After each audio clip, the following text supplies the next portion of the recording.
Bien, entonces Dios le bendiga mucho. Vamos a empezar a hablar del libro de Mateo. Como libro, vamos a estudiarlo. Vamos a estudiar Mateo desde el inicio al paso, poco a poco, pero esto nos va a permitir ver el Nuevo Testamento. Vamos a irlo estudiando poco a poco y vamos a aprender de él, pero vamos a verlo como historia, vamos a verlo como la palabra de Dios, vamos a ver el autor de cada libro. Nótese de que el autor principal es Dios. Todos los libros, el autor principal es Dios específicamente. Ahora, cuando hablamos de el autor, en este caso, estaríamos hablando del hombre a quien Dios enseñó, del hombre a quien Dios usó, ¿verdad? Para eh, para traer esa palabra. Entonces vamos a ver eso, pero primero vamos a entrar en el tiempo intertestamentario. O sea, ese tiempo que ocurrió entre Malaquías específicamente y el libro de Mateo. Vamos a ver ese espacio de tiempo, porque para poder aprender del Nuevo Testamento tendríamos primero que conocer qué sucedió entre Malaquías, que fue el último profeta. Bueno, realmente algunos dicen que Malaquías no fue el último profeta del Antiguo Testamento, sino que lo fue específicamente Juan. Pero vamos a ver entre el último libro de la Biblia, sí podríamos decir, y el último libro del Antiguo Testamento y el primer libro del Nuevo Testamento. Vamos a ver qué ocurrió en ese espacio de tiempo. Entonces hoy estaremos compartiendo un poco de historia. La historia es un poco cansona, la historia es un poco, pero es muy buena porque nos ayudará a reconocer, nos ayudará a entender algunos nombres que hay en el Nuevo Testamento, pero que ni siquiera sabemos a veces por qué están ahí, por qué esos nombres están ahí, por qué hablan de todo eso, y vamos a entrar.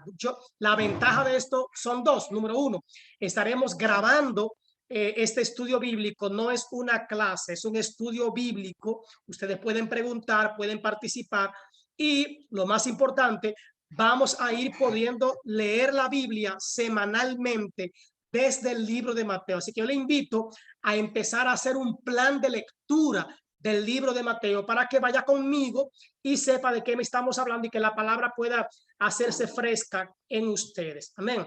Así que a partir de hoy empezamos a estudiar el libro de Mateo. Voy a compartir ahora pantalla con ustedes de lo que vamos a empezar a estudiar. Todo estará ahí. La ventaja, como decía ahorita, es que aun cuando hayan cosas que no entiendan, van a poder volver a la grabación que yo voy a poner en el grupo de la iglesia y van a poder ver bien. Entonces, es el libro de Mateo. Decía hace un rato que vamos a iniciar con el puente que hay entre el Antiguo Testamento y el Nuevo Testamento, que ese espacio de tiempo, ese tiempo que ocurrió, ¿qué pasó en ese tiempo? Acuérdese que hubo aproximadamente 400 años, algunos dicen 430, pero por eso decimos aproximadamente 400 años de silencio, un tiempo en el que no hubo una palabra directa de Dios a un profeta o a un hombre de él, pero sí habían libros. Sí había palabra de Dios en cuanto a libros, pero Dios no habló directamente al pueblo para dar una palabra nueva o una palabra fresca. Entonces, para poder apreciar, para poder ver, para poder entender y tener una buena comprensión y una comprensión correcta de lo que es el Nuevo Testamento, para poder leer, para poder entender el Nuevo Testamento, podríamos decir entonces que es sumamente necesario y casi esencial saber algo sobre el periodo intertestamentario o ese periodo que se vivió aproximadamente 400 años. 400 años podríamos ver que se vivió en ese periodo intertestamentario. Ese es un tiempo pues que podríamos conocer, ¿verdad? De lo que Dios estuvo haciendo en un tiempo en el que prácticamente mucha gente pues lo considera como un periodo en el que Dios no habló directamente al pueblo. Entonces decíamos que era aproximadamente 400 años. Es el periodo de tiempo entre la época de Nehemías y Malaquías, y decimos Nehemías y Malaquías porque estos eran contemporáneos, y entre también el nacimiento de Jesucristo en Belén. Ese es el tiempo, esos 400 años recopilan todo este tiempo, ¿verdad? También pues es el periodo de tiempo entre esa época. Es que desde que el profeta Malaquías, desde que Malaquías habló, fue como, déjame ver, me dice algo aquí. Ok, fue como si el ciclo se hubiese permanecido en silencio. A esos 400 años, aproximadamente entre 400 y 430 años, se le llama el tiempo de silencio. El tiempo de silencio, o sea, el tiempo en el que de manera audible, de manera profética, Dios cayó. Hasta que un ángel, ¿verdad? Un día, el ángel del Señor irrumpió, ¿verdad? Y ejerciendo su ministerio ante el altar, ante un hombre que estaba, ¿verdad? En el altar de Dios, que estaba allí, y que entonces pues Dios habló a través de Zacarías, que estaba en dicho altar sirviendo. Zacarías era el sumo sacerdote de ese tiempo. Era el sumo sacerdote, era Zacarías, y él estaba ejerciendo su ministerio, sirviendo. Acuérdense que el sumo sacerdote entraba una vez al año para ofrecer sacrificio por él y por todo el pueblo delante de Dios. Y entonces el ángel anunció a Zacarías entonces el nacimiento de Juan el Bautista. Yo sé que ustedes conocen esa historia de que Zacarías y su esposa no habían tenido hijos, y Dios entonces lo que hace es que obra a su favor para hablarle y para tratar con él, pues en base al nacimiento de este hijo que le iba a ser dado. Deme un momento, que hay una prima mía que ya quiere entrar, pero parece que no encuentra cómo entrar. Voy a silenciar un momento, a ver si ella, si logro que ella pueda entrar.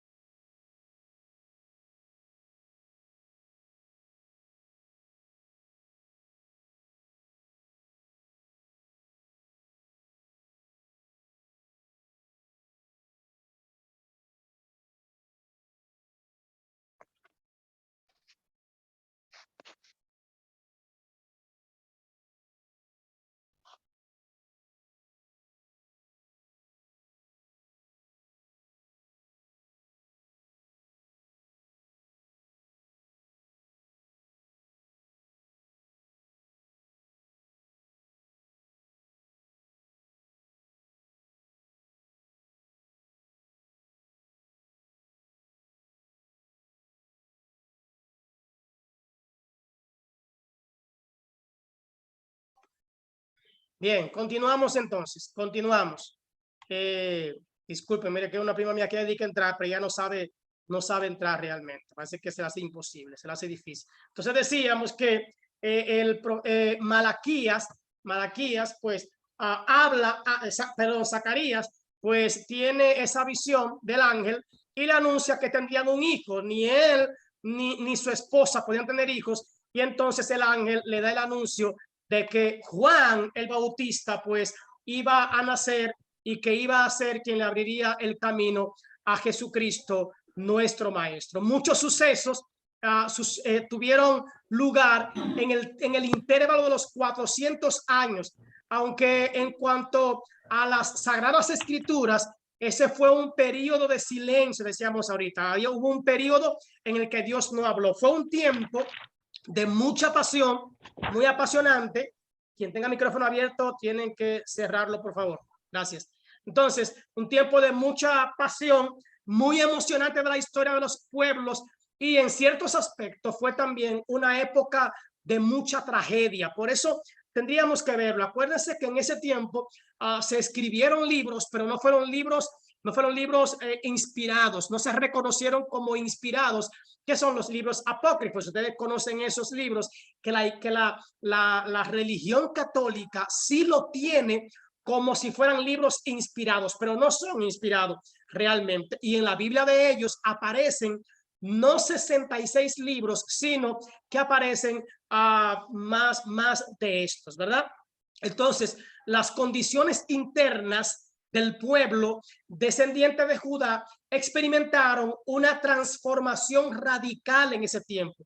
En esos tiempos surgieron nuevas culturas durante esos 400 años de silencio, o en el cual no había profeta para el pueblo delante de Dios, y también surgieron diferentes instituciones organizadas, pero también desconocidas en cuanto a lo que Dios había implementado.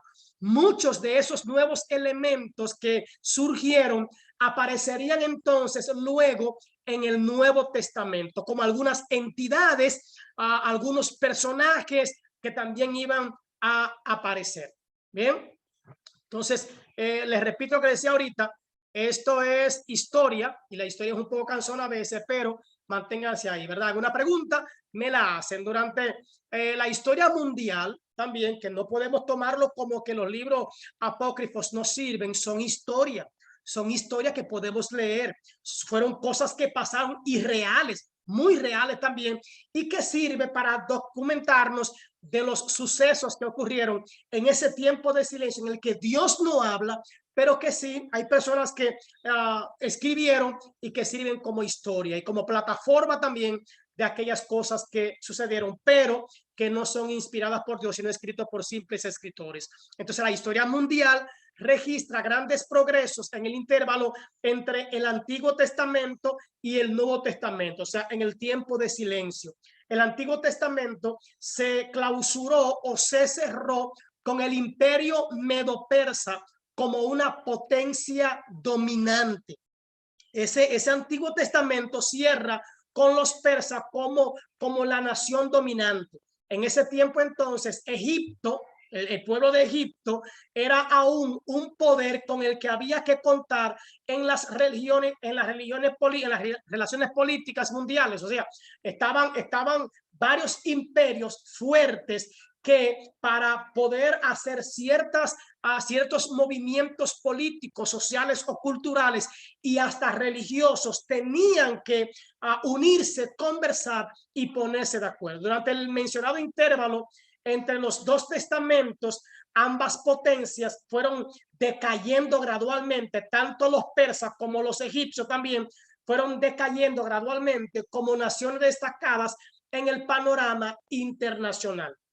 Podríamos decir también que el poder mundial se desplazó del este al oeste y del oriente al occidente de Asia, a Europa y al Medo-Persia de Grecia. Decía ahorita que esto es historia, pero es importante para poder entender luego lo que es el Nuevo Testamento entrando en Mateo.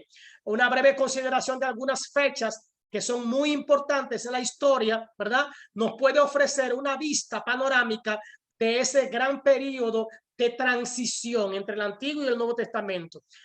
Podemos aclarar también que estas fechas son aproximadas, o sea, no son, esto ocurrió en tal fecha y ya, son fechas aproximadas, teniendo en cuenta que algunos historiadores incluso difieren al respecto, o sea, dicen que no fue así, que ocurrió en otro tiempo, pero nosotros tomaremos estas fechas que son las más próximas y las de más veracidad. Cuando se inauguró el Nuevo Testamento, había un nuevo poder, ya no eran solamente los egipcios o los medo-persas, entonces se levanta un nuevo poder, una nueva potencia, y es Roma, que era el líder o la capital mundial. Yo no sé si ustedes llegaron a oír esa frase que siempre se decía, que todos los caminos conducían a Roma. Es que Roma en ese momento era la capital del mundo. Todas las decisiones apuntaban hacia Roma, tanto política como también en cuanto a educación, en cuanto a religión, en cuanto a creencia. Roma era una potencia mundial. En el 80 antes de Cristo, Jerjes, ustedes han oído hablar de Jerjes. No sé si ustedes vieron la película 300. Ahí se menciona a Jerjes de Persia. Este venció a los griegos. Incluso Jerjes se denominaba como un dios. Él venció a los griegos en la Termópilas, aunque fue derrotado entonces después en una batalla en Salamina. En realidad fue vencido por una tempestad. Este fue el último intento del este para dominar a todo el mundo. Ahora, cuando hablamos de fechas, en el 333 antes de Cristo, del este vino aquel a quien llamaban el macho cabrío. Esto del macho cabrío, esto viene con ciertas profecías que menciona el libro del profeta Daniel específicamente en su 8º capítulo, y este era Alejandro Magno. Hemos visto hasta película de Alejandro Magno, hemos visto sus grandes conquistas. De este era que se refería cuando se hablaba del macho cabrío con un cuerpo prominente. Este llevó a los ejércitos griegos unidos a la victoria sobre los persas en Isos. En el 332 antes de Cristo, Alejandro Magno visitó Jerusalén. Se le mostró la profecía de Daniel a este hombre que hablaba de él, y por esto él perdonó a la ciudad. Esto es importante porque es historia. Esta fue una de las pocas ciudades que él evitó atacar, que él no atacó, pero él estaba claro de que había una profecía que hablaba de él. Esto también lo engrandece y lo hace creer que tiene mucho más poder y lo hace ver parte de lo que era el futuro. Pero en el 323 antes de Cristo, este muere en Persia, donde aparentemente había tratado de trasladar el imperio, las partes oriental y occidental de su propio imperio mundial se dividieron entre cuatro generales. Aprovechado la muerte, y entonces se dividieron estos lugares. En el 320 antes de Cristo, Judea fue anexionada a Egipto por Ptolomeo Sóter. Fue anexada, fue como vendida, negociada a estos. En el 312, eso para que ustedes vean todo lo que ocurrió antes de Cristo. En el 312 antes de Cristo, Seleuco fundó el reino de los seleucidas, que era específicamente en Siria. Estos lugares que uno ha escuchado mencionar. Intentó tomar Judea también, y de esta manera Judea fue un campo de batalla entre Siria